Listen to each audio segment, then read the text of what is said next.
Hello बच्चा party. तो कैसे हैं आप लोग? आज हम chapter 10 thermal properties of matter start करने जा रहे हैं मेरे बच्चे।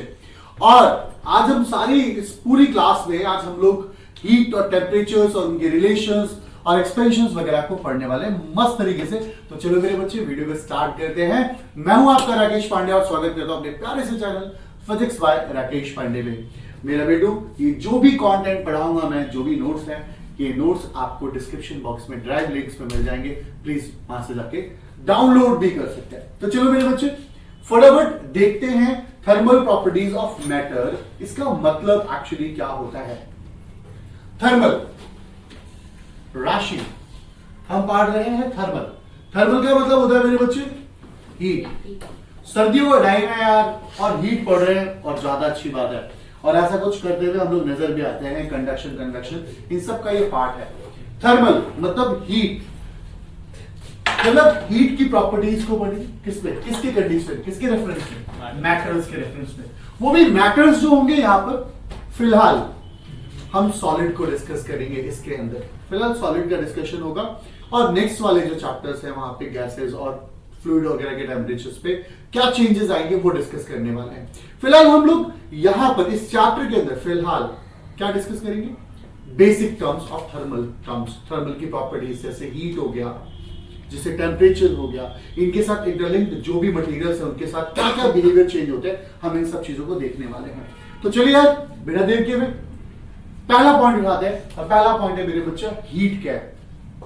जब मैं छोटा बच्चा था तो मैं सोचा करता था कि हीट पता क्या होता है?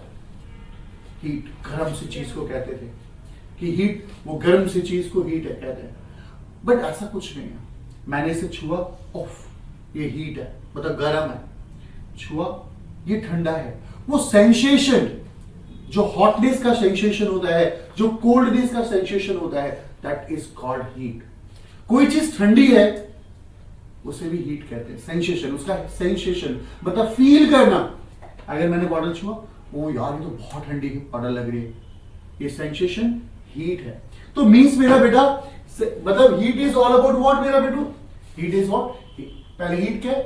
Heat is a form of energy which produces in us the sensation, this is the important word, sensation of hotness और coldness. This is all about the heat. क्यों राशि, ये हीट समझ में आया? उड़ी बाबा फिर टेम्परेचर क्या है? फिर टेम्परेचर क्या है वो जानेंगे छोटे से ब्रेक के बाद। उससे पहले जानेंगे कि कैलोरी थ्योरी ऑफ हीट क्या है। हीट की डेफिनेशन में क्या कहा गया? हीट एक फॉर्म ऑफ एनर्जी है जो sensation of hotness and coldness होता है। बट उसके अगर कैलोरी थ्योरी, हीट के बारे में अलग अलग थ्योरीज हुई। तो कैलोरी थ्योरी साहब ने कहा कि यार हीट ना ऑर्डरलेस होता है, टेस्टलेस होता है, स्मेललेस होता है। हीट का कोई टेस्ट नहीं होता, कोई स्मेल नहीं होता, फेस ले यार, वेटलेस होता है, इनविजिबल होता है, ऑर्डरलेस फ्लूइड होता है। This is called calorie theory of heat. But अगर वहीं पे डायनेमिक थ्योरी ऑफ हीट की बात करें तो डायनेमिक थ्योरी ऑफ हीट की बात करें तो उसमें क्या होता है कि वो ये बताना चाहता है कि heat is nothing else. According to this theory all substance, चाहे वो सॉलिड हो, चाहे लिक्विड हो, चाहे गैस हो, are made of molecules. Obviously molecules होते हैं। These molecules are in a state of continuous random motion. वो continuous random motion में होते हैं। या तो वो वाइब्रेट कर रहे होंगे, या तो वो ट्रांसलेटरी मोशन कर रहे होंगे, या तो वो रोटेट कर रहे होंगे, मतलब कॉन्टिन्यूस मोशन में वो घूम रहे होंगे। बस जब हम हीट देते हैं तो उनके मोशंस में बदलाव आता है और मोशंस में बदलाव आने के बाद उसके ऊपर इफेक्ट देखने को मिलता है। This is all about the dynamic theory of heat. मेरे बेटे अभी आपको मैंने हीट समझाया। हीट क्या है? Form of energy, sensation of hotness and coldness. Dynamic ने क्या कहा ये पता चल गया और कैलोरिक ने क्या कहा ये भी पता चल गया मेरे बच्चों। अगर हम नेक्स्ट मुद्दे पर आए तो यूनिट ऑफ हीट क्या है? यूनिट ऑफ हीट, अगर मैं सीजियस यूनिट की बात करूं मेरे बच्चों कि सीजियस यूनिट ऑफ हीट क्या है, तो सीजियस यूनिट ऑफ हीट जो होता है कैलोरी होती है। सीजियस यूनिट इज कैलोरी। कैलोरी को कैसे डिफाइन करेंगे? पेपर में आ जाता है राशि सोकर नहीं आई जैसे सुस्ती फैलाई। कैलोरी क्या है? कैलोरी को कैसे डिफाइन करेंगे? 1 कैलोरी मतलब अगर हमारे पास 1 ग्राम वाटर है, 1 ग्राम ऑफ वाटर, अगर मेरे पास 1 ग्राम पानी है उस 1 ग्राम पानी का टेम्परेचर 1 डिग्री सेल्सियस बढ़ाने के लिए, मींस अगर ये 1 ग्राम पानी 20 डिग्री सेल्सियस पर है और उसका टेम्परेचर 21 डिग्री सेल्सियस बढ़ाने में जो भी मैंने अमाउंट ऑफ हीट खर्च की होगी, that amount of heat are known as 1 calorie. यानी 1 कैलोरी क्या है? Amount of heat required to raise the temperature of 1 gram of water through 1 degree Celsius. 1 degree Celsius बढ़ाने के लिए जो भी अमाउंट ऑफ हीट खर्च करनी पड़ेगी उसी को हम लोग क्या कहते हैं? कैलोरी।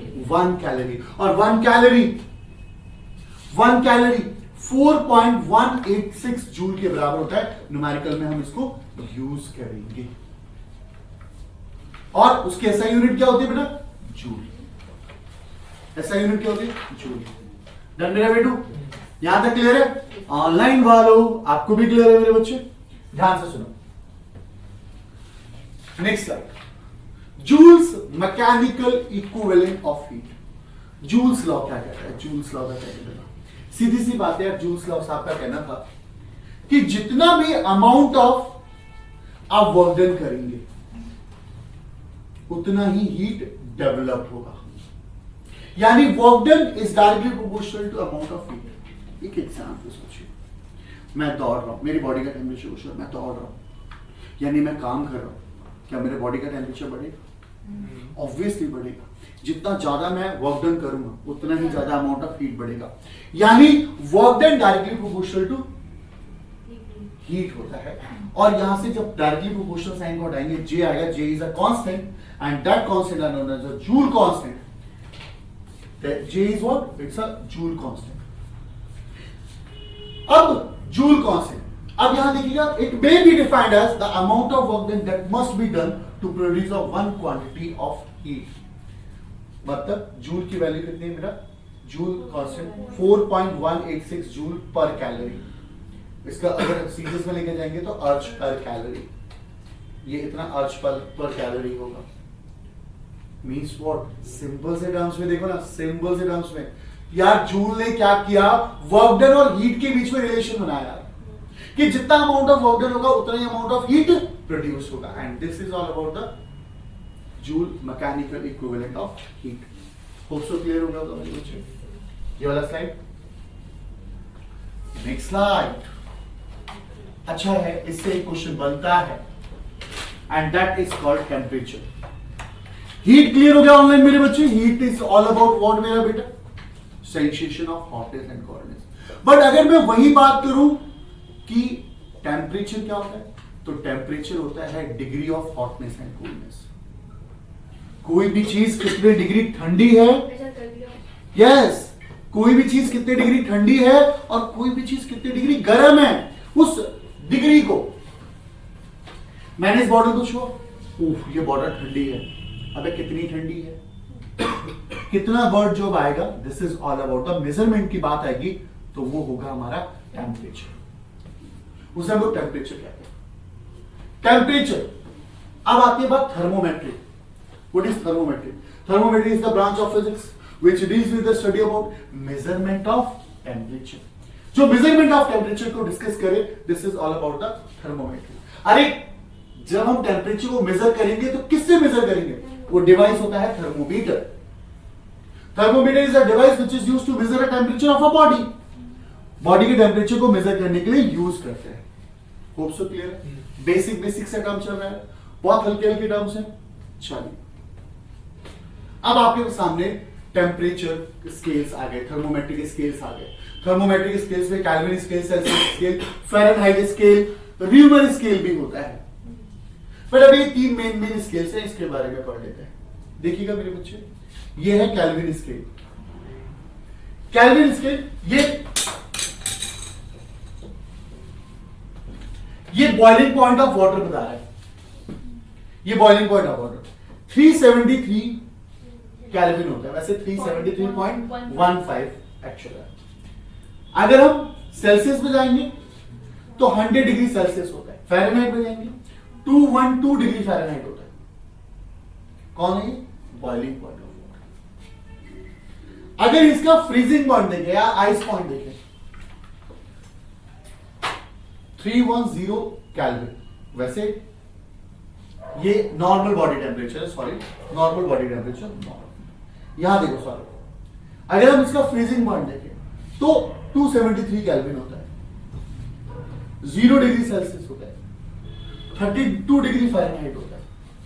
एक स्केल और होता है र्यूमर स्केल। र्यूमर स्केल का जो अपर लेवल जो बॉइलिंग पॉइंट है वो 80 होता है और लोअर पॉइंट जो होता है वो 0 होता है। ये र्यूमर स्केल होता है। अब कोई भी स्केल का अगर रिलेशन बनाना है तो कैसे बनेगा, ध्यान से सुनना। अगर सपोज कीजिए कि मुझे केल्विन का स्केल बनाना है, तो देखो टी के kelvin scale minus ice point जो भी इसका lower temperature ice point. Kelvin का लोअर पॉइंट कितना है 273.15 होता है, पर 273 और बॉइलिंग पॉइंट और फ्रीजिंग पॉइंट के बीच का डिफरेंस, यानी हमारा बॉइलिंग पॉइंट कितना है 373 माइनस 273, इन दोनों के बीच का डिफरेंस यानी 100। ये स्केल बनाने का तरीका होता है, temperature scale minus freezing point. हम ये केल्विन में निकाल रहे हैं। हाँ, केल्विन का स्केल बना रहे हैं। ये इक्वल होगा, जैसे आप अगर हम बनाएं डिग्री सेल्सियस का स्केल तो टीसी माइनस इसका लोअर पॉइंट का है 0 और इसका हायर पॉइंट और लोअर पॉइंट के बीच का डिफरेंस कितना है 100। अगर आप फ़ारेनहाइट का स्केल बनाओगे तो कैसे बनाओगे, फ़ारेनहाइट का lower 212 TF minus 32 freezing point और दोनों का डिफरेंस 180। इसमें जो टीएस टीएफ टीसी है ये लेते क्या है? स्केल मतलब ये स्केल है, मतलब ये सेल्सियस स्केल है, ये फ़ारेनहाइट स्केल है और ये केल्विन स्केल है। अगर र्यूमर स्केल बना रहे हो, र्यूमर स्केल बना रहे हो तो क्या बनाओगे टी आर, उसका लोअर टेम्परेचर 0 अपॉन में 80।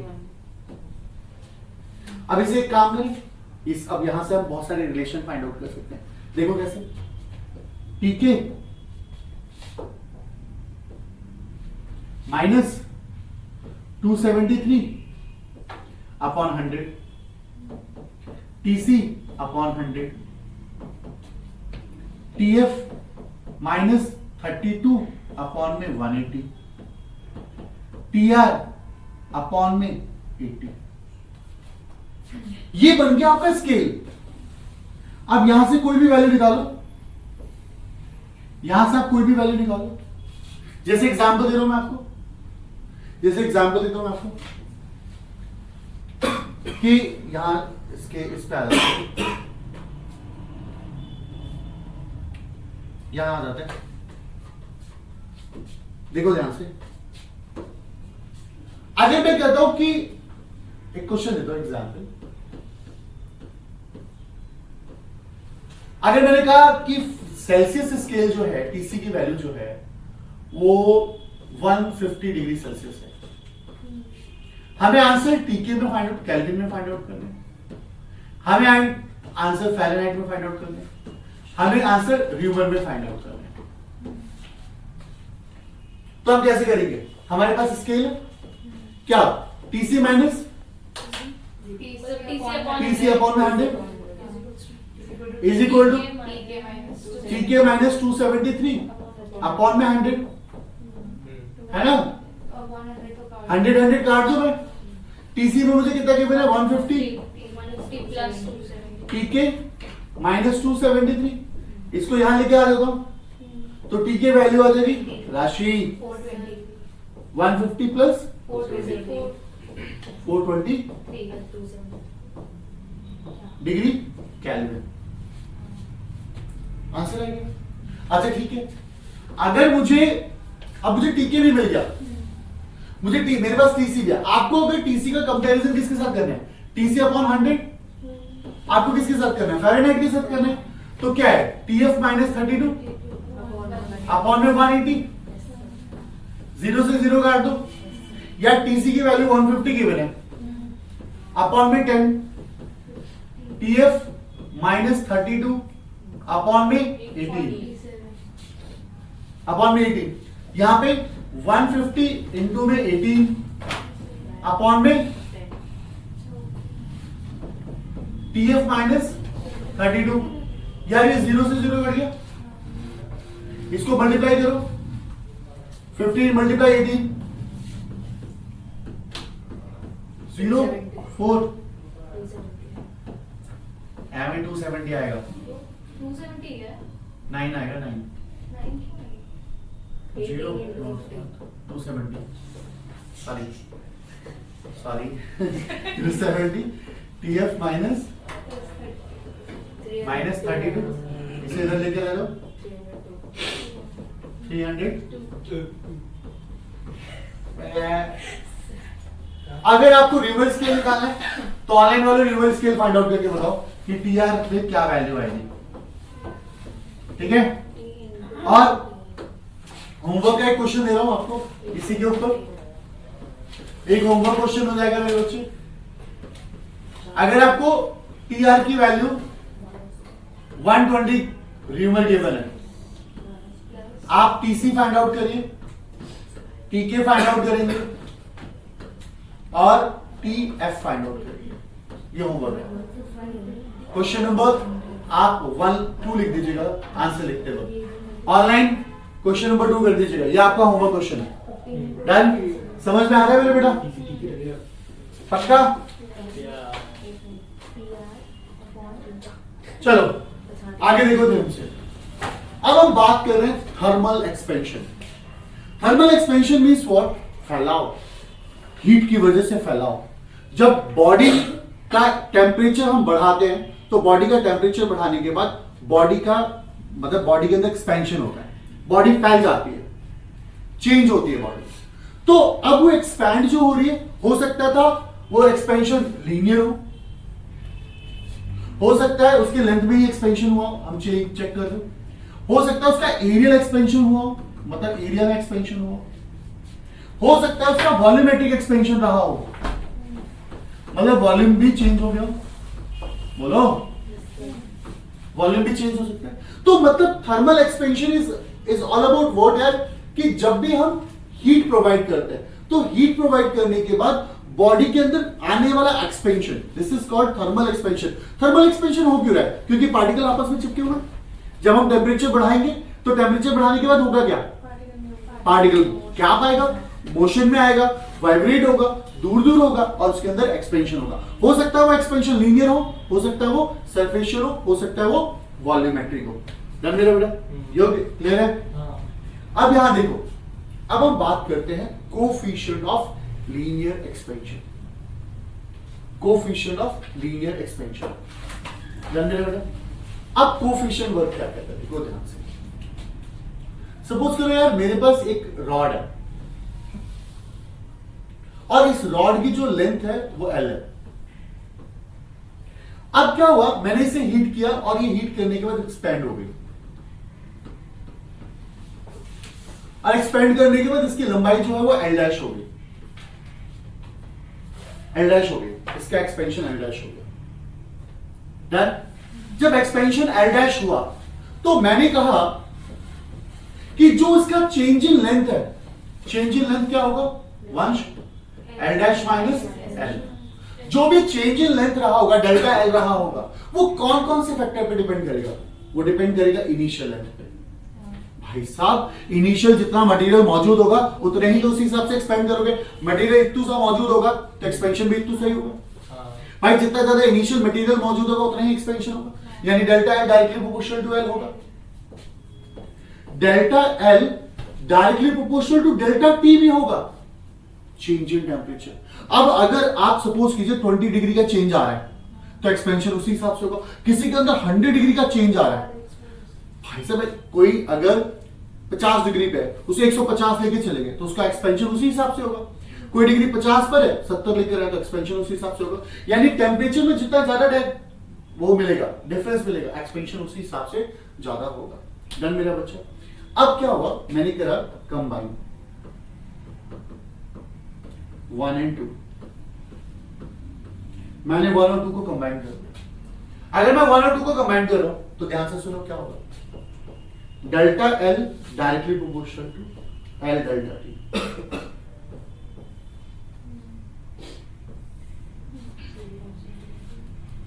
ठीक है? अब यहां ध्यान से सुनेंगे क्या होगा, delta L is equal to alpha L delta T. अब ये अल्फा क्या है, अल्फा होता है coefficient of linear expansion, coefficient of linear expansion कौन होता है, alpha, alpha coefficient of linear expansion. तो alpha is all about what, alpha क्या है, डेल्टा एल अपॉन में एल डेल्टा टी। अल्फा क्या है, coefficient of linear expansion, delta L upon में L delta T, this is a coefficient of linear expansion. क्या पता चल रहा है कोफिशिएंट ऑफ लीनियर एक्सपेंशन से, change in length, change in length, material में क्या चेंज आएगा। अगर मैं कहता हूं जिनीशा मेरे पास अल्फा ए है जो ग्रेटर है, एक मटेरियल है, और एक अल्फा बी है, मेरे पास दूसरा मटेरियल है, अल्फा ए और अल्फा बी, अब बताना कौन दो ज्यादा एक्सपेंड होगा, अल्फा ए एक्सपेंड होगा। यानी कहीं ना कहीं वो नेचर ऑफ मटेरियल के बारे में समझा रहा है मुझे, वो नेचर ऑफ मटेरियल को बता रहा है कि नेचर ऑफ मटेरियल क्या होगा। तो अल्फा हमारे पास क्या है, ये कोफिशिएंट ऑफ लीनियर एक्सपेंशन है ना। अगर एक बात बताओ मुझे, इसी टॉपिक पे दोबारा आ रहा हूं, क्या हम डेल्टा एल को एल डैश माइनस एल लिख सकते थे, और ये L sorry alpha L delta T होगा। अगर मैं इसको यहां लेकर आ जाऊं तो L dash is equal to L plus alpha L delta T, L dash equal to L common 1 plus alpha delta T, ये एल डैश आएगा, L dash equal to L 1 plus alpha delta T. अब ध्यान से सुनना मेरी बात, L क्या है, इनिशियल लेंथ, एल क्या है, इनिशियल लेंथ, और ये एल डैश क्या है, योग, चेंज इन लेंथ या इंक्रीज लेंथ कह सकते हैं आप, इंक्रीज लेंथ। अल्फा कोफिशिएंट है और ये क्या है, delta T, change in temperature. वंश समझ में आया, क्लियर। तो ये फॉर्मूला बना हमारे पास। अगर मैं और कोफिशिएंट ऑफ सरफेशियल एक्सपेंशन देता हूं, यानी मैं यहां पर अब क्या बात करूं कि सरफेस पे एक्सपेंशन, मान लो ये इनिशियल एरिया ये ए है, और जो इसका इंक्रीज एरिया है वो क्या है, ए डैश है, तो हम अब इसमें ज्यादा परेशान नहीं होंगे, बहुत इजी सा टास्क है। देखो यहां पे ध्यान से सुनो, अब क्या करेंगे, जो उसका इंक्रीज एरिया है वो ए पे डिपेंड करेगा, उसके इनिशियल एरिया पे सेम चलेगा, जो डेल्टा ए है वो डायरेक्टली प्रोपोर्शनल टू टेम्परेचर। मैंने अगर कंबाइन 1 और 2 कर दिया तो क्या डेल्टा ए सीधा सीधा कर दो, delta A directly proportional to A delta T होगा, delta A is equal to beta A delta T हो जाएगा, बोलो। और बीटा क्या हो जाता है आपका यहां पे, कोफिशिएंट ऑफ सरफेशियल या एरियल एक्सपेंशन। ध्यान मेरा बेटा, सरफेशियल या सरफेशियल कह लो चाहे एरियल एक्सपेंशन कह लो, बात बराबर है। अब मेरा बेटा यहां से देख बीटा क्या आया, यहां से बीटा देख क्या आया, बीटा वही आया delta A upon A delta. अगर तुम यहां से ए डैश निकालोगे जिस तरीके से अभी पहले फाइंड आउट किया, तो ए डैश का फॉर्मूला क्या आएगा, ए 1 प्लस बीटा डेल्टा टी, बोलो हाँ या ना, बीटा डेल्टा टी आएगा, सेम एक्सप्रेशन बनेगा, बनेगा।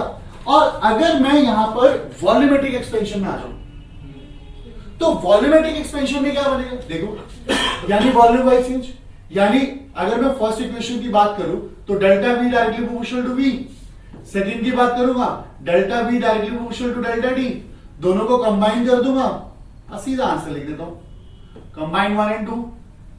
अगर मैं 1 और 2 को कंबाइन करूं तो delta V directly v delta T, और जैसे ही आप यहां से प्रोपोर्शनल हटाओगे गामा आएगा v delta T, and gamma बनता है यहां पर कोफिशिएंट ऑफ क्यूबिकल या वॉल्यूमेट्रिक एक्सपेंशन। डन बेटा। अब यहां पे गामा क्या आ जाएगा आपका, डेल्टा वी अपॉन में वी डेल्टा टी। वंश जरा मुझे वी डैश का फॉर्मूला बताइए, वी डैश क्या आएगा? V 1 plus gamma delta T. This is all about change in volume. Easy नहीं है? इजी नहीं है मेरे बच्चे? डन। अब ध्यान से सुनना, वेट, कोई मतलब नोट डाउन नहीं करेंगे, देखो ध्यान से। Now we are going to start alpha beta gamma relation. Alpha beta gamma relation start करने जा रहे हैं मेरे बच्चे। ये सबसे इंपॉर्टेंट है। आपको पता है अल्फा क्या है? अल्फा मेरा बेटू क्या है? Coefficient of linear expansion.